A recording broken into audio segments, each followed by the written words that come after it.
Hello and welcome to Verbal to Visual. I am very excited to announce that a new course that I've been working on since the start of 2018 is now fully complete. That course is called Learn a New Language with Sketchnotes, and in it I share a bunch of ideas and activities that will help you merge visual note-taking with language learning. I would like to share one of those activities with you now so that you can get a feel for the course. Here then is a lesson about sketching out scenes as a way to learn new vocabulary. I hope you enjoy it. In this lesson, we're going to explore how you can use simply sketched scenes to build up your vocabulary in your target language. Let's get into it.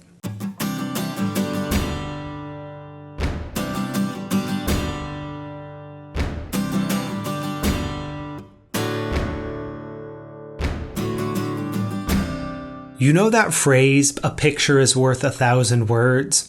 That's the power that we're going to be tapping into with this activity. But learning 1,000 words at once sounds a bit daunting, which is why we're not using detailed photographs, but instead hand-sketched scenes, which ought to be worth at least 10 new words. To create your scene, there are just 3 components that you need to consider. First up, the primary objects. What are the things that make up your scene?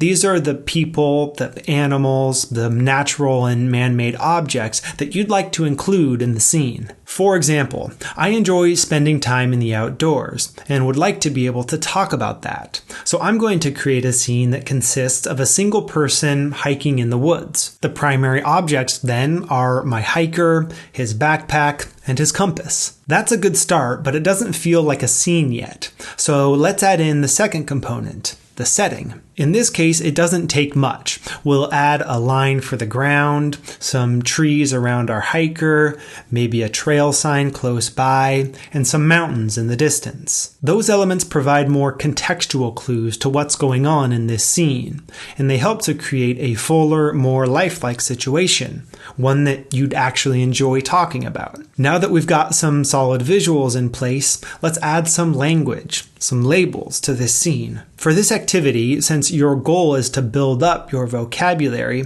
all you have to do is label each of the elements in your scene, maybe using an arrow to make sure you know which word corresponds to which object. With those 3 pieces in place, your primary objects, your setting, and your labels, you now have a one-page scene of related vocabulary to study from. This is a flexible activity that you can use in all sorts of situations. You could imagine the scene yourself, like I did with my example, focusing on a situation that you're interested in for one reason or another. You could also pull scenes from movies or television, pausing or taking a screen grab, and then drawing and labeling some of the most prominent elements. And you might also just use your immediate environment for inspiration.